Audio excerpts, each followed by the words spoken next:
Hello, here is another way to look at the tropical wind warnings and advisories using Expedition, and I'll use the same example we did just for a video where we compared the ASCAT winds. And so here is this is the storm Hurricane Estelle, actually. And as it shows up on a GFS, and this is a GFS winds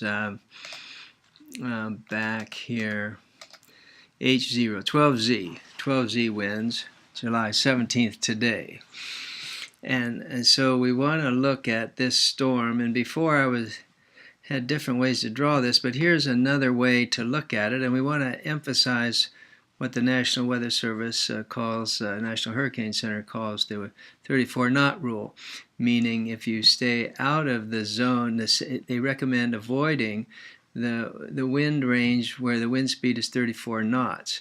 Not so much because a sailor can't handle 34 knots, but this 34 knots is marking the zone that typically has sort of unpredictable changes excuse me, in the nature of the storm. And we saw a few cases of that where, for example, within this area, the GFS is actually seriously underestimating these actual wind speeds here. This is a hurricane right now, actually. And but I just wanted to show, before we compared it with ASCAT, it was kind of a complicated display. It also used images that wouldn't necessarily be available underway. But this data we're talking about now is easy to get underway. And so I've set up the wind distribution. I've set this up. Let me just show you. There may be, I'm sure there are better ways to do it. But anyway, these are the settings I've done here. Fade, contour, put all those on. That's the color of the winds in the background. Color, spectrum, barbs, and then, but here's the trick here. Contour step 34 knots, like that. And I'm not sure how many matter. This one matters, and a couple of these matter. But anyway, here's one setting that works. And again, I'm sure there's a way to make this better looking, but that does it for now. So if we look at this pattern here, you see there's a 34 knot zones. Inside that circle, inside those circles are greater than 34 knots. Outside of the circles, it's either less or more. In this case, always less. And see, this says 35 here, 35, but these are not 35, or they wouldn't be here. And if we look at the wind tip, you see this guy's actually 33 knots, and he just gets rounded to 35. So wind inside these the red parts marking the 34 knot wind zones, and we are encouraged to avoid that when we're underway. And so that's marked that. Now let's go back to the page that tells us about that, and this is the tropical storm, and in the blog posts that we have that talk about this, it's called the Technical Advisory, and you can download these from SailDocs or FTP Mail, either one, FTP Mail or SailDocs, either one gives you these. And this is, there's always a sort of a 3-hour shift here. They're giving us the position of the storm at 15Z, but most of these forecasts and the basis of the models run at 12Z. So here's the position at 15Z, and then they go down and tell you the properties of the storm at 15Z here. And then further down here, they tell us the location of the storm at 12Z. Now they're back to 12Z, which is 3 hours earlier than this data, but now their increments of their forecast steps are based on this 12Z position. So this is 12Z. This is a 12-hour forecast. This would be a 24 hours, and then this would be 48 hours down here. So we can get that information into Expedition in an easy way. For example, the 12Z position. You can actually just copy this. Let's see, wait a minute, 12Z, no, 12Z. Here's the 12Z position right here. So you can just copy that and then come back to Expedition and then drop a point anywhere. See, what you can do here is just take this point here, and if I edit this point, this is how I got it there, edit this point, you can just paste that position here, then cut this out of here, copy, and paste it into here. It'll take this decimal and convert it for you here. So you just cut this, paste it here, cut this decimal, paste it here, then Expedition will convert it to the degrees and minutes that it needs. So that's a real quick and easy way to get this point here. And then the same way over here, this is 12Z on day 1, and that came from this here, 12Z, so this was a 12Z on the 17th, this is 12Z on the 18th. So you just cut this place, cut this here, cut that and paste it in there, and you've got those positions located nicely into here. And I've done that for day 1 and for day 2. Now, and then we have this set up. So this is marking the danger zone like this, like that. And then we could, this is now 12Z, right, 12Z. So this is a fresh, the latest computation from the GFS. Wasn't available right at 12Z, but that's the 12Z data. And then now we can just bump that up to say 15Z. And now we can look a little bit to see how, what we're trying to do is get some way to evaluate this GFS model based on what we see in the hurricane forecasts. So at 12Z, no, we went to 15. Oh, and the first one, you see, we had to bounce. We had to go to 15Z. So 15, see, at 12Z, so the center of the storm is moved up to about here, So then what they're telling us at, and again, the 50 knots, so I mentioned this in an earlier video, 50 knots doesn't show up at all in the GFS, but it's there. And then, but this is the zone that they're telling us to avoid, this zone right here. And they say that goes 100 miles in the northeast and a 70, 60 in the other quadrants. So we can come back here to our picture and use the, where is that tool? Marks here, this one. And go from here, say that's about the center of the storm. And you go up to here, see that's 118, 100. So that's, you see the red, we put the red at 34, and that's about 100. That's about, so that's consistent. We like to see that that's consistent. So the general picture of the storm is right. It's just the intensity, the peak intensity of the winds inside of this zone is wrong. And then furthermore, you come down here, you see 60, it's a little bit, oh no, it was 70. And then over here 60 and 60. See, so that's all pretty good. I'll just remove that, delete that divider. Yes. So then what you can do is march that storm forward. So that's a 12Z. Then one day later is over here. So we're trying to look at what is it when you're out here planning routes, trying to cut between these two storms or go behind it or avoid going into it. If you want to look at the zone that you should be avoided, And so we look at 12Z here. So we can just see how well the GFS works. On that, we can go to weather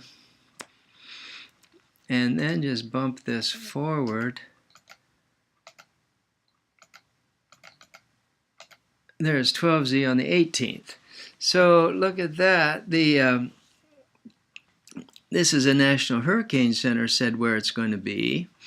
And then this is where the GFS says. So those guys are agreeing pretty well, those two. And again, it's got a much stronger, it's got a more danger zone out here on this side.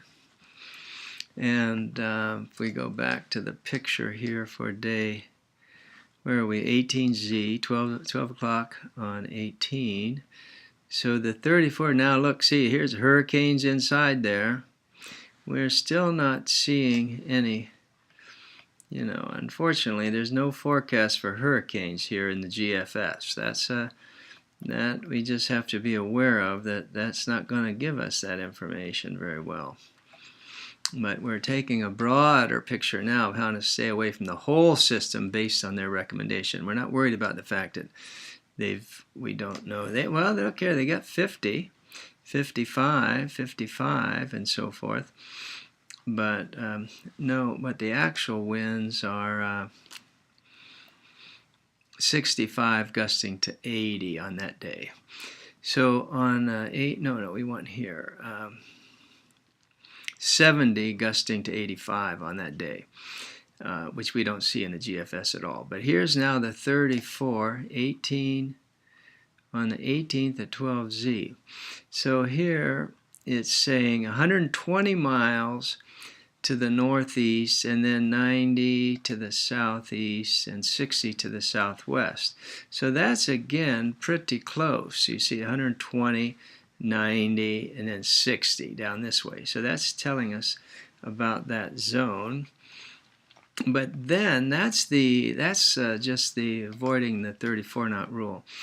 But to apply what they call the Mariners 1, 2, 3 rule, then they tell us that for each day of forecast, we should expand this dimension out by 100 nautical miles.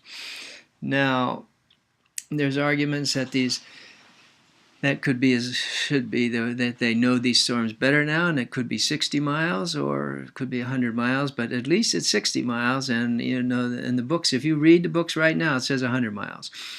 So that means this wouldn't be the area to avoid here. It would actually be out another 100 miles out to here. So you would, one way to do that in expedition would be to take this and just draw this out 100 miles, which is about there, 100 miles like that. And then same way down here, another 100 miles down here. See, so now that's 100 miles, and here, again, 100 miles, right? 100 miles, or, you know, it could be. Now, some people will argue that they know these things better now, and you could draw that 60 miles, but see, instead of 100, to be 60. So what you might do in a case like that is, and again, 100 miles back here. So let's just do that just for the sake of it. And so put 100 miles, say 100 miles here. Now, you could go then here. Where is it? Sail. You could go in here and do something like this. Just draw a zone around here. This is called using their, you know, sail notes or something. So there you go, something like that, escape. And then my experience with these notes is it's probably best to go in here and then give that a name so you can edit race notes. Call this maybe day 1, 100 nautical miles or something like that. Just so you have control of what you've drawn here. So now we're looking at, with that storm starting back here, and we're talking about sailing a day later, this is now the zone that we should avoid here, like this. And we've confirmed, by looking at, we've confirmed that the GFS outline of the red zone, 34 knots, that's pretty good. And then we've added the Mariners 1, 2, 3 rule. Mariners 1, 2, 3 rule here. It means 100 miles on day 1, 200 miles on day 2, and 300 miles on day 3. But then again, these things are updated every 6 hours, so we can go in and tweak these. So if we go up now, the next day is 12Z on, what are we, 12Z on the 18th. Then you do the same thing, go up to weather and go, let's see, 12Z. There's 12Z on the 19th. Now, the GFS by itself is not saying the same thing here as the National Hurricane Center. They're saying it's down here, like this. And then you'd go back to your tropical advisories. And again, by now, that's a day, you'd be getting these advisories. Every 6 hours, you get these advisories. So you're basically sliding up this list every day when you do it. But when you're making your route planning 2 days out, a slow boat, you have to plan a little bit ahead. So we're 19Z at 12Z. We still have a hurricane here, 85 knots of wind, gusting to 105. But now we're looking at 34 knots. You got 130, 100, about 100, and then in the northeast still 130. So now we're back to our picture.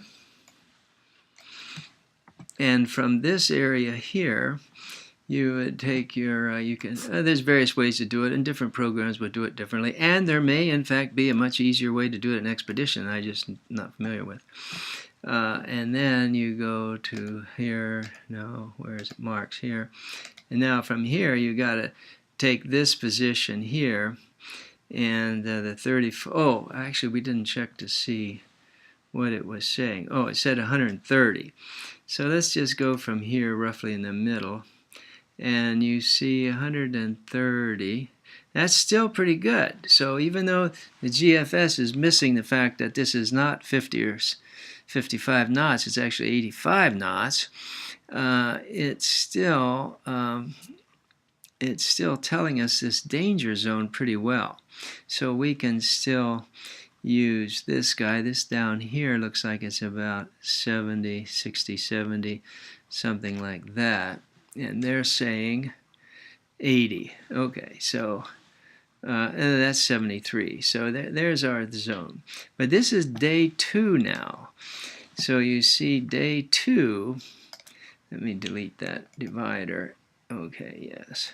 And get another one. And I've got to go out here now, around this edge, and go out 200 miles.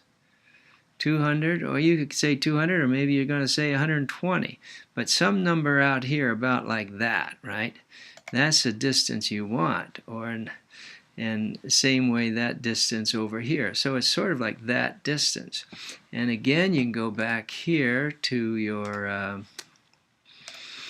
add another danger zone here, and just see you're just going around that thing now about 200 miles. You know, something like that. Escape. So now we're looking at the, and again, just because if you make a mistake, you have to come back and fix this. So I would always recommend go and edit this note and give it a name. Day 2 Mariner's Rule or something. Anything at all, so you can go in and find it, edit it, delete it, save it, do whatever. This is a little bit easier. So now and also you can, when you edit these, well, now you can actually go in here to this guy, day 2. Let's see, where do I edit it here? Oh, no, I can't. Yes. Okay, no, I have to edit it from out here. Right now I can edit it. Edit the race note. So you can do things like maybe make it a little darker. You know, something like that. Or maybe that's too much. But anyway, so when you get your big picture out here, this is now 2 days away from here, and you're routing around this system. So if it looks like in 2 days you're up here somewhere and you can be past here in 2 days, then chances are that's a safe route. That's a safe route. You're cutting in front of the thing, but you're well outside of this this safety zone here. And that's an important technique to keep in mind. And there is also there's a picture of this. Let me just show you. I'll just finish up here with a website. If I go back here and go to starpath.com/transpac. Transpac. Okay, that's there. This is a set of maps we made so you can follow the area.